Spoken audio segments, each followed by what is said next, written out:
Broadcasting from the business capital of the world, this is the Podcast Business News Network. And welcome back, everybody.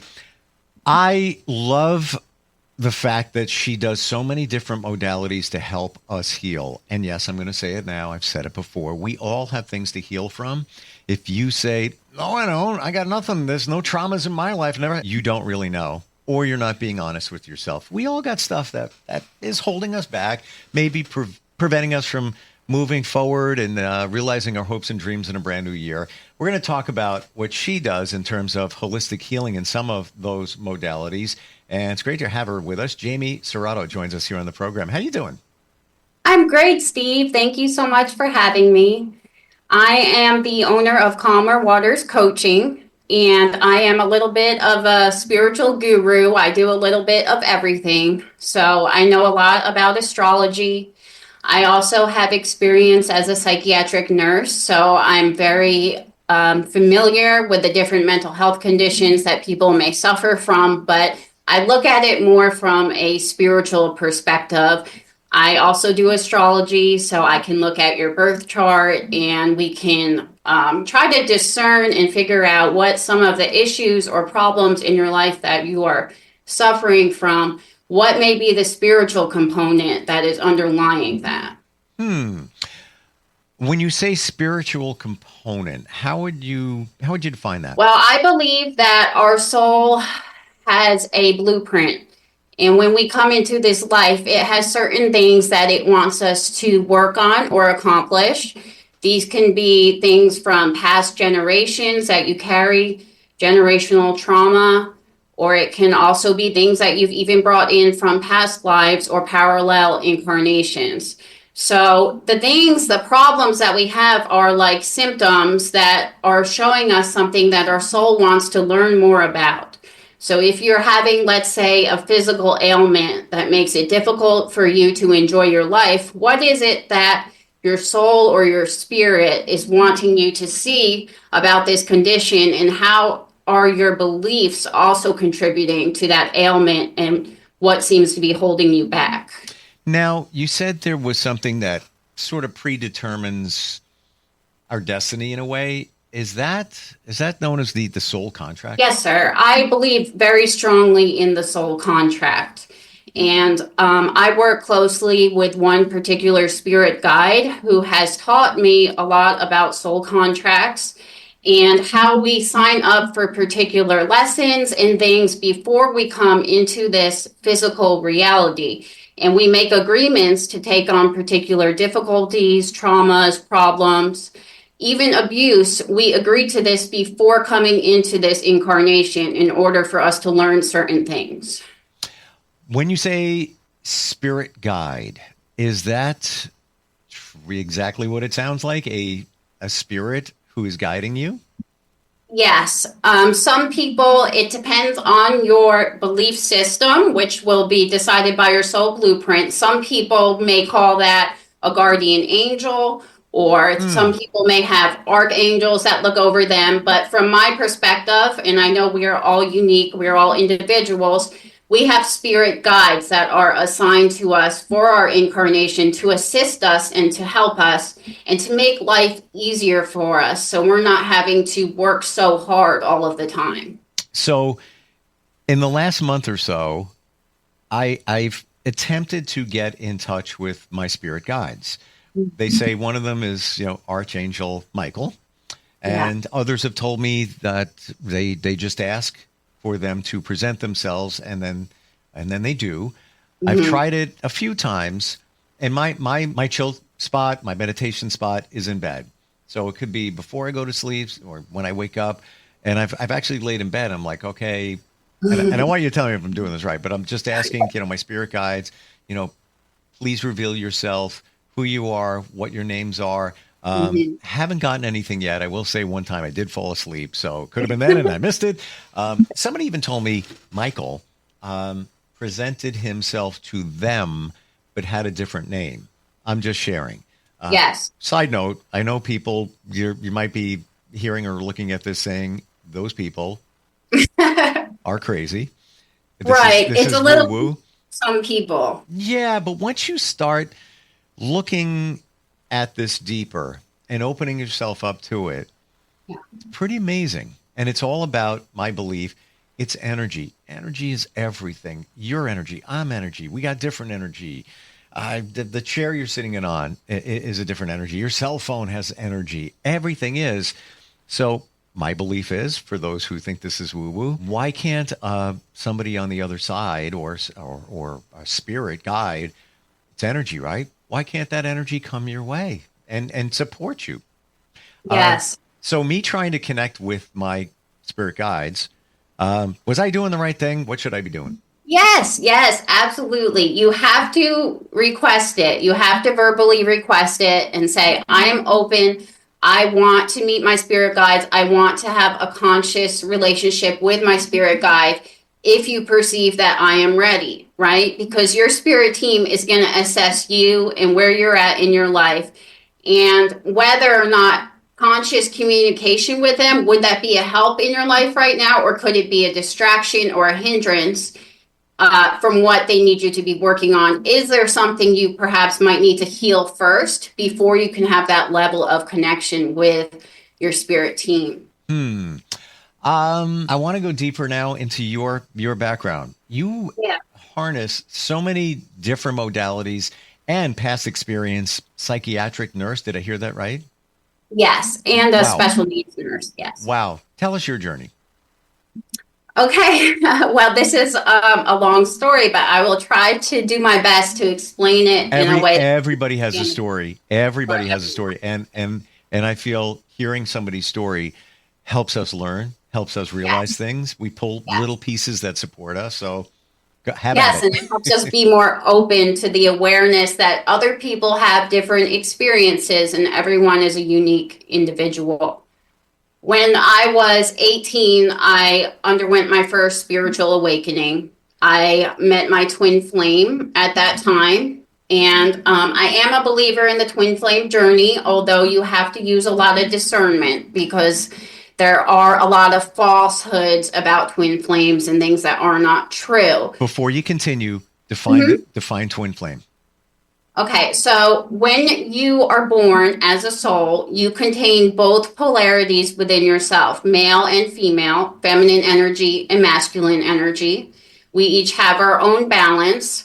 So there is a phenomenon on a soul level where that soul can split. And it's not that you split into two half souls, you're both a whole soul.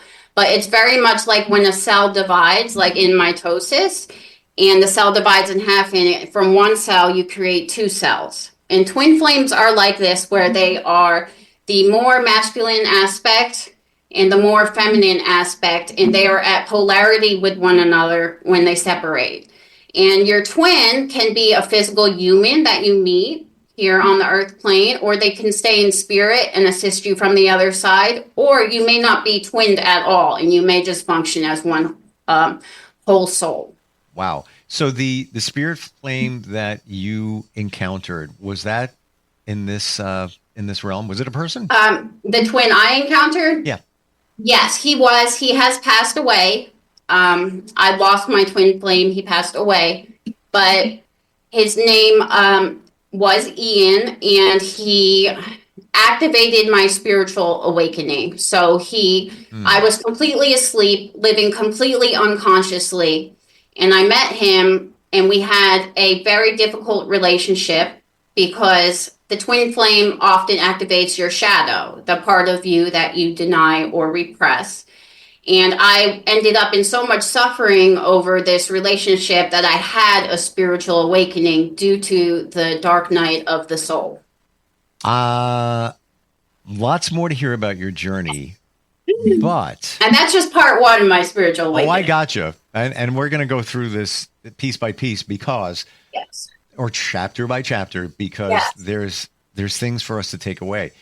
Yes. The spiritual awakening. Now, many define that in different ways. I've talked to people that say they've experienced it and it's lasted a year or more, and it was not pleasant. But on the other side of it, it was wonderful. It just, the light came out and life changed. How do you define it? And can you give us more, put the microscope on your your awakening? Yeah, yeah. Well, for me, the spiritual awakening that I experienced was the recognition that the reality, as I had been taught by my parents, by my family, by my school, by my teachers, my brother and sister, this reality was a certain paradigm that was very limited. And the real reality is much bigger. The real reality is we are here for a purpose. We incarnated to learn something or to do something. And the events that happen to us are not just by luck or by chance. It's not just, well, I had bad luck, I got in a bad romantic relationship. No, there was more to it. There was meaning behind that. That was planned in order, it was part of my soul contract in order to help me change my viewpoint and let go of old limiting beliefs about myself and about how reality worked. How long did it last for you? I'm still going through it. I don't think it ever really ends. I had a 7-year cycle from the time I was 18 until I was 25, where I very much went under the very traditional spiritual path. I studied astrology, I studied tarot cards, I learned about, the tree of life and different religions and what different religions believed. And then when I turned 25, my experience accelerated even more. And I actually underwent something known as a walk-in or a soul exchange. And I literally became a new person overnight. I can see that happening. Yeah, it's The truth. isn't it wonderful once you start realizing some of these things in terms of spiritualism? You just see things in a different way. You know what I'm saying? Yes, and I have had, difficulty relating to people, especially since that second spiritual awakening when I was 25, because my viewpoint on the world was so different, so radically different from people around me who, from their perspective, had been born on this planet, had fallen asleep, were underneath some type of veil. And my experience where everything was bright and quick and fast. And the day I had my walk-in, all my spiritual abilities came online. I became clairvoyant, clairaudient. I began having this relationship with my spirit guide. And although I was not enlightened, I did not immediately have inner peace or anything like that because I had so much programming and conditioning I had to undo. I still had so much more hope, it seemed like, and so much more honor for the sanctity of life than some of the people around me who were not given the same experiences I was given. Do you find, and I want to continue with the next chapter in your story. Yeah.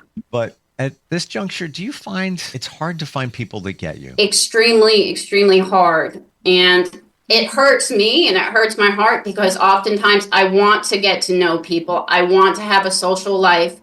I want to be able to be included in things in the community and things like that. But I have found due to my energetic sensitivity, my boundaries have to be so high. And if certain people aren't able to meet me on a certain level of integrity, then I can't have them in my life. And I have chosen to be alone oftentimes over being in situations where I didn't feel safe or I didn't feel like I was being respected. Gotcha. Yeah. It's when you find, and not that, let's say somebody has a spiritual awakening. Yeah. It doesn't mean they're any better than anybody else. They just view things through a different lens. So I can totally understand, how it can be a little limiting, isolating, in some regards when people don't get it. So that's the awakening. Tell us more about your journey that got you to the point where you heal holistically. Okay. Well, I underwent very difficult karmic lessons. When someone has a walk-in, they've usually taken on a great deal of karma that is too much for one person to handle. So when I turned 25, I got to that point where it was time to have this soul exchange. And the first soul who lived out from birth until the age of 25 actually left the body, underwent a death process, and I came into the body instead. And at that point, I had to do a lot of repair, like a very large amount of repair, which is why I was guided so heavily by my spirit guide and spirit team. because we all have conditioning, and the body I walked into had a lot of trauma. She was raised in an environment with a lot of conditioning, verbal abuse, emotional abuse, being told on some level that she wasn't good enough and things like that. And I ended up in an abusive marriage that I had to get out of. And I had to fight for custody of my daughter. I had a lot of people around me who did not want good things for me, but I did not have good discernment when I first walked in. I was very vulnerable and somewhat childlike. And so I had to go through this process of learning how to stand on my own 2 feet and to protect myself from people who did not want good things for me. Do you find that the universe puts you through that for a reason? Yes. I feel so empowered now compared to how I felt before. I am able to do everything everyone else can do. I think I had a chip on my shoulder for a long time. I felt like I wasn't smart enough, I wasn't good enough, but I learned that I am just as capable as everybody else. I think I had a lot of naivety because of the walk-in, where I didn't understand how Earth worked at first. And I was able to prove to myself that I was capable. I became successful in my career. I became the charge nurse as a psychiatric nurse. I bought a house. I won custody of my daughter. I remarried, and I have a happy marriage now. And I had to prove to myself that I was just as capable as everybody else. Do you feel you wouldn't have been able to do that if you didn't go through that awakening? Oh, absolutely. I honestly think if I hadn't been spiritually connected, I would 100% not be alive right now. I would probably be dead. Wow. Yeah. Do you feel it was your purpose to help others like you have as a psychiatric nurse and for special needs children? Mm-hmm. Do you think this is just the next step in your journey to help people? Now it's holistically?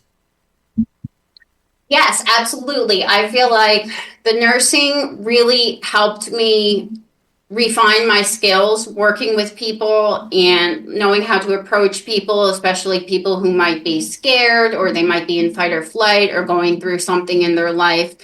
I've always been a caregiver. I've always wanted to care for people, but there's a limit to how much you can do and how much you can create in a normal 9 to 5 type job. So like getting on here and speaking on the podcast, I can affect millions of people compared to just being a nurse at a hospital. I might encounter 20 people in a day, but I want to be able to help people on a much grander scale. So you meet somebody for the first time. They say, Jamie, I need some help. I'm going through some things. I just don't feel aligned with life.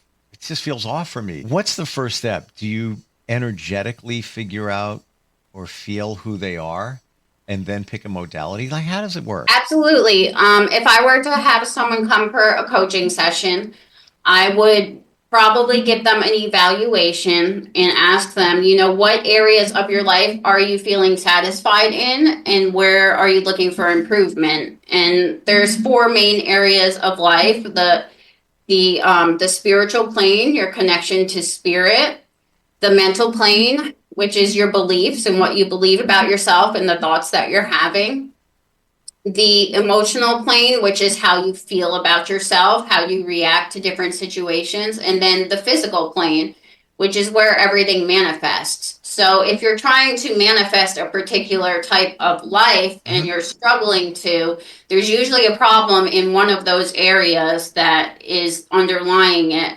So let's say you want to become financially abundant, and maybe you have the spiritual component, you've prayed about it, or you've done a vision board or something like that. But then maybe on the mental plane, you still have some negative beliefs around money or freedom, and that could be stopping you from manifesting financial abundance. Sounds like there's always a reason. If it is not happening for you, there is a reason. Don't worry, we'll figure it out.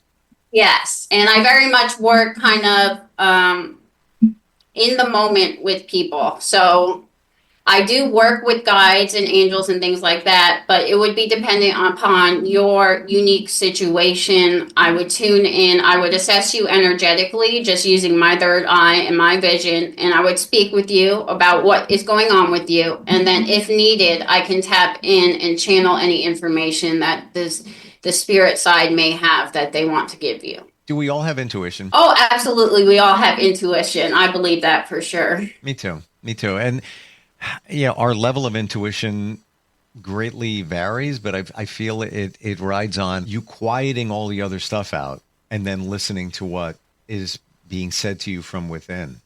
And where that's coming from, I don't know, but some people say it's an amazing power that we're all born with. I've been getting better at listening to mine. It's taken a long time. It's taken a long time. Yeah, it's about finding that inner quietness. And people underestimate the value of that quietness, of having a peaceful life and shutting out all the outside distractions, and how much that affects your ability to use your intuition and hear your spirit team. For sure. And you said the word peace, right? I went through life. I'm not very religious, but you go to church, whatever, and you always hear peace be with you, peace be with you, peace be with you. And I would just turn around and say, peace be with you too. Yeah. I just said it because you're supposed to say it. Didn't really know what it meant until I realized, dude, you got no peace in your life. And then started taking steps to realize things, change things. But yeah, it is probably everything right there. Peace. Yes. And I think we can become addicted to drama, right? We could become addicted to having a new problem to solve or having, a new obstacle we have to get through. And it's kind of pushed on us by society. We're always needing to fix something or change something or upgrade it or make it better. And spirit, God wants you to know that you are enough as you are. You are the reason, you are your purpose, right? So when we shut out the outside distraction, we can get in touch with our own inner light. 1,000,000,000%. And yes, we can. A lot of us are addicted to the victim mode or mentality where something happens, big or small. What do? You call a friend. Can you believe it? And you just want to hear them say, I know you get it. And we all do it. We all do at one point. Yes. And that was, sorry, go ahead. I was just going to say, wonderful talking with you. A lot of things you validated for me, a lot of insight, so much more to talk about.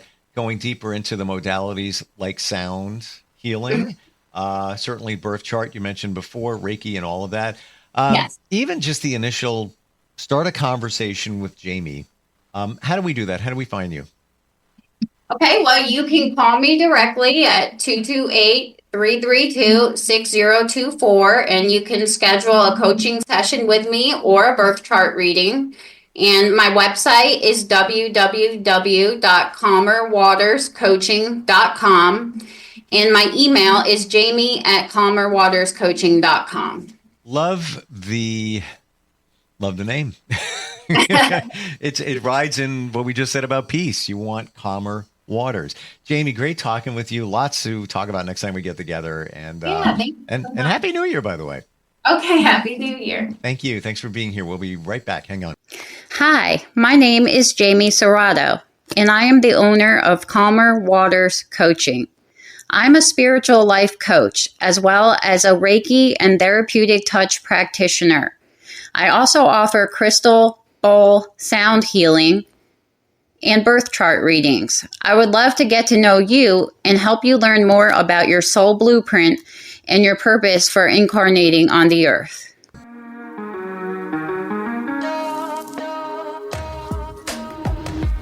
Broadcasting from the business capital of the world, this is the Podcast Business News Network. It's Thursday night, and you're grabbing drinks with some friends. Started off with a pitcher for the table, which quickly becomes two. There's pool. And there's the photo booth. All right, everybody squeeze in. Say cheese! Followed naturally by an order of wings. And another. Can we get some extra ranch sauce? Then there's the ceremonial nightcap. So what are we doing this weekend? And lastly, it's back to the car, which, if you're buzzed,